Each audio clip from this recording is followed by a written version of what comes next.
छोटे छोटे बछड़ों को और कटियों को सेल कर दिया गया है। और ये क्या करेंगे मालिक, अब गाय और भैंसों को इंजेक्शन लगाएंगे और इंजेक्शन के ज़रिए दूध हासिल करेंगे।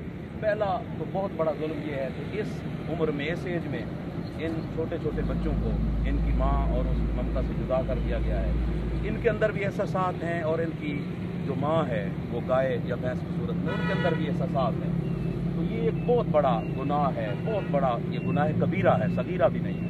कि अल्लाह रब्बुल इज़्ज़त ने जो एक फितरत बनाई है और उस फितरत का इनकार है, और एक जानदार को इतनी छोटी उम्र में जहाँ अल्लाह रब्बुल इज़्ज़त ने उसका रिज़्क़ रखा था उसको जुदा किया गया है, और ये कसरत के साथ मंडियों के अंदर बेचा जाता है और फिर इंजेक्शन लगाया जाता है। और फिर उस इंजेक्शन के इतने मुज़र असरात हैं कि वो खुद एक जहर बन जाता है, और वो फिर बच्चों को जो है वो फीडिंग कराई जाती है, उनको पिलाया जाता है वो दूध।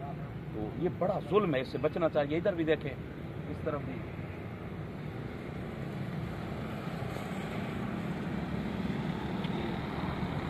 छोटे छोटे, अभी देखें कि क्या उम्र है। इसी तरीके से ये जब भी मेरी आवाज़ जा रही है, मैं यही कहूँगा कि खुदारा इस जुल्म से, इस जबर से बचें। अल्लाह को जवाब देना है। ये थोड़े से पैसों के लिए ये अपने लिए आग जहन्नम की ना खरीदें।